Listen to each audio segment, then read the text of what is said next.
दोस्तों जरा सोचो, आपके सामने अचानक कोई आदमी आ जाए जो कि आपकी तरह दिखता हो और वो ये क्लेम करे कि वो आप ही हो लेकिन दूसरे वर्ल्ड से। क्या आप विश्वास कर पाओगे? खैर, असल जिंदगी में हमें नहीं पता कि पैरेलल यूनिवर्स जैसी चीज सच में एग्जिस्ट करती है या नहीं, लेकिन आज की एनिमे में आपको ऐसा ही कुछ देखने को मिलेगा। हाँ, ठीक वैसे ही जैसे हमारी हेलो वर्ल्ड वाली वीडियो में आपको देखने को मिला था। हेलो वर्ल्ड में तो एक रियल वर्ल्ड और एक कंप्यूटर के अंदर स्टोर्ड वर्चुअल वर्ल्ड था, पर आज की एनिमे की कहानी में सच में हूबहू एक ही तरह की दो अर्थ हैं। एक अर्थ में जहां आप स्टूडेंट हो और इस वक्त यूट्यूब में एनिमल ऑफ चैनल पे ये वीडियो देख रहे हो, वहीं दूसरी अर्थ में हो सकता है आप एक बहुत ही खूंखार क्रिमिनल हो जहां आप इस वक्त किसी की गर्दन काट रहे हो। इंटरेस्टिंग ना? ऐसे ही कुछ पैरेलल वर्ल्ड वाले कॉन्सेप्ट पे बेस्ड है हमारी आज की एनिमे मूवी, जिसका नाम है द रिलेटिव वर्ल्ड्स, जिसे जापानीज में सोताई सेकाई नाम से जाना जाता है। द रिलेटिव वर्ल्ड्स एक साइफाई एक्शन रोमांस मूवी है जो 2017 में रिलीज हुई थी, बट गाइस इसे 2019 में दोबारा रिलीज किया गया एक नए नाम और एक नए एनिमेटेड लुक के साथ। इस वाले एडेप्टेशन का नाम था even if the world ends tomorrow, जिसे जापानीज में आशिता सेकाईगा ओ वारो तो शितोमो नाम से जाना जाता है। इस वाले एडेप्शन में स्टोरी और कैरेक्टर्स तो डिट्टो सेम है, बट इसमें ट्रेडिशनल एनिमेशन की जगह सीजीआई एनिमेशन का यूज किया गया है, जो कि आपको 3D टाइप थोड़ा अलग और जबरदस्त व्यूइंग एक्सपीरियंस देगी। तो बाकी लोगों की तरह कंफ्यूज मत होना, मैंने आपको क्लियर कर दिया है कि द रिलेटिव वर्ल्ड और even if the world ends tomorrow यानी कि सोताई सेकाई और आशिता सेकाईगो ओ वारो तो शितोमो दोनों एक ही एनिमे हैं, बस एनिमेशन टेक्नोलॉजी का फर्क है। तो कोई भी नाम से इसे पुकारो, क्या फर्क पड़ता है। इस एनिमे को लिखा और डायरेक्ट किया है यूहेई साकुरागी ने और दोनों बार इसे एनिमेट किया है क्राफ्ट स्टूडियोज ने। IMDb ने इसे दिए हैं 5.7 स्टार्स आउट ऑफ 10, माय एनिमलिस्ट में इसे दिए हैं 5.75 स्टार्स और क्रंची रोल्स की तरफ से इसे 40% क्रंची बताया गया है। 2019 वाली एडेप्टेशन ने अभी तक वर्ल्ड वाइड अराउंड $38,500 की कमाई की है, जो कि होती है इंडियन करेंसी में मोर देन 29 लाख रुपीज। 2017 वाली ने कितने किए हैं इसका डाटा भी मेरे पास नहीं है। एनिमे के कॉन्सेप्ट के बारे में स्टार्टिंग में थोड़ा आपको बता ही चुका हूँ, इसकी कहानी के बारे में भी लगे हाथ थोड़ा आपको बता ही देता हूँ। इसकी कहानी रिवॉल्व होती है एक नॉर्मल हाई स्कूल लड़के पर, जिसके पेरेंट्स रहस्यमय तरीके से मर जाते हैं। फिर एक दिन अचानक उसके सामने उसी का एक दूसरा वर्जन आ जाता है जो कि पैरेलल अर्थ से उसकी बेस्ट फ्रेंड को मारने आया था। तो ये तो हो गई इस एनिमे की स्पॉइलर फ्री इंट्रोडक्शन। अब ज्यादा टाइम न वेस्ट करते हुए इस पैरेलल एक्सप्लेनेशन का शुभारंभ करते हैं।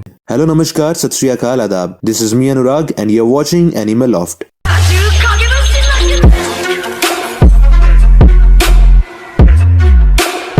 तो मूवी की स्टार्टिंग में हम एक बच्चे को देखते हैं जो कि अपनी मॉम के साथ घर जाते हुए डैड के बारे में पूछता है। इस पर उसकी मॉम दुख के साथ बताती है कि उसके डैड एक इंपॉर्टेंट रिसर्च प्रोजेक्ट पर काम कर रहे हैं, तो वो आज भी घर नहीं आ पाएंगे। तो इस पर वो बच्चा कहता है कोई बात नहीं, मेरे पास आप हो एंड आई लव यू। तभी उसकी मॉम चलते चलते अचानक गिर जाती है। इससे पहले कि वो बच्चा कुछ समझ पाता, उसकी मॉम की डेथ हो जाती है। सीन शिफ्ट होता है और हम देखते हैं कि वो छोटा बच्चा अब काफी बड़ा हो गया है। इसका नाम शिन हजामा है, जो कि करंट टाइम में 11th क्लास का एक स्टूडेंट है और यही हमारी इस कहानी का प्रोटैगनिस्ट है। शिन न्यूज पढ़ रहा होता है जिसके अकॉर्डिंग जापान में सडन डेथ के केसेस बढ़ते ही जा रहे हैं। अगले सीन में हम शिन को स्कूल में अकेला बैठा देखते हैं। आसपास सभी स्टूडेंट्स सडन डेथ केसेस के बारे में ही बात कर रहे होते हैं। तभी शिन के सामने एक लड़की आती है और उसे गुड मॉर्निंग विश करती है। इस लड़की का नाम कोतोरी इजुमी होता है, जो कि शिन की चाइल्डहुड फ्रेंड और शिन के डैड के बॉस की बेटी है। कोतोरी शिन से पूछती है कि क्या उसके डैड कल घर आए, जिस पर शिन बताता है कि वो आज सुबह भी घर नहीं आए। वो घर नहीं आते क्योंकि उन्हें काम करना पसंद है। कोतोरी चिंता में शिन से पूछती है कि क्या तुम अकेले ठीक हो, क्या मैं आज तुम्हारे साथ तुम्हारे घर रहने आऊं। इस पर पीछे से कोतोरी की क्लासमेट उसकी टांग खींचते हुए कहती है कि कोतोरी तुम सुबह सुबह ही आज काफी जोश में लग रही हो। कोतोरी एम्बेरस होता हुआ कहती है कि मेरा वो मतलब नहीं था, हम सिर्फ चाइल्डहुड फ्रेंड्स हैं। तिरछी नजरों से एक लड़का कोतोरी को काफी देर से देख रहा होता है। साइड से उसकी फ्रेंड उसे पूछती है क्या वो कोतोरी में इंटरेस्टेड है, तो वो साफ बना कर देता है। अगले सीन में शिन रिसेस टाइम अकेले स्कूल गैलरी में बैठा होता है। उसे किसी की आवाज आती है। शिन नीचे देखता है तो कोतोरी के साथ वही लड़का होता है। शिन वापस बैठ जाता है और मन ही मन कहता है कि अभी तो कोई बोल रहा था कि कोई कोतोरी में इंटरेस्टेड नहीं है। उधर वो लड़का कोतोरी से डेट के लिए पूछता है, पर कोतोरी इग्नोर करते हुए उसे कुछ नहीं बोलती। फिर वो कोतोरी से जबरदस्ती करते हुए कहता है कि क्या मैं तुम्हें पसंद नहीं हूँ। उसे जबरदस्ती करता देख तभी वहाँ शिन आ जाता है और कहता है कोतोरी को तुम पसंद नहीं हो, उसे अकेला छोड़ दो। तभी रिसेस खत्म हो जाती है और वो लड़का बड़बड़ाते हुए कोतोरी को बोरिंग बोलकर वहाँ से चला जाता है। ग्रेप्स आर सोर। शाम को कोतोरी शिन को साथ में घर चलने को कहती है। चलते चलते कोतोरी शिन से आज के लिए उसे थैंक यू बोलती है। इस पर शिन कोतोरी से पूछता है कि कोतोरी ने उस लड़के को रिजेक्ट क्यों किया। वो लड़का काफी पॉपुलर, स्मार्ट, हैंडसम और वॉलीबॉल क्लब का कैप्टन भी है। कोतोरी शिन से पूछती है कि वो कोतोरी से ऐसा क्यों पूछ रहा है। शिन काफी इनोसेंट वे में कहता है कि कोतोरी कहना क्या चाहती है। इस पर कोतोरी कहती है हम जल्दी ग्रेजुएट होने वाले हैं, क्या हम हमेशा ऐसे ही रहने वाले हैं। शिन अभी भी कुछ समझ नहीं पाता और कहता है ऐसे ही रहने वाले हैं मतलब। कोतोरी इनडायरेक्टली कहती है ये समय के बारे में है और वो हमेशा इंतजार नहीं कर सकती है। दोस्तों सिंपल वे में कहूँ तो कोतोरी शिन के साथ अपने इस रिलेशन को चाइल्डहुड फ्रेंड से आगे आगे बढ़ाना चाहती है। तभी शिन कतोरी से डेट के लिए पूछता है। थैंक गॉड ये समझ गया। कतोरी भी शर्माते हुए हाँ बोल देती है। शिन घर पहुंच जाता है और फाइनली अपने डैड को इतने दिन बाद घर आया हुआ देखता है। उसके डैड उससे माफी मांगते हुए कहते हैं कि मेरे पास ज्यादा समय नहीं है और मैं फिर से काम पर जा रहा हूँ। ये सुनकर शिन गुस्से में कहता है जैसा चाहे वैसा करें, और ऐसा बोलकर शिन अपने रूम में चला जाता है। अगले सीन में शिन और कतोरी दोनों पार्क में घूम रहे होते हैं। तभी शिन अचानक से खड़े होकर कतोरी को कुछ कहने वाला होता है। शायद वो अपने लव को कन्फेस करने वाला था। तभी शिन शिफ्ट होता है और हम दूसरी तरफ एक अलग ही डार्क से जापान को देखते हैं, जहाँ हम शिन की तरह ही दिखने वाले एक दूसरे लड़के को देखते हैं। पर इस लड़के का नाम शिन नहीं बल्कि जिन होता है। जिन किसी डोम के बाहर खड़ा होता है। उस डोम के अंदर हजारों लोग थे जो कि चिल्ला रहे थे कि गेंजी हजामा को मार दो, मार दो, मार दो।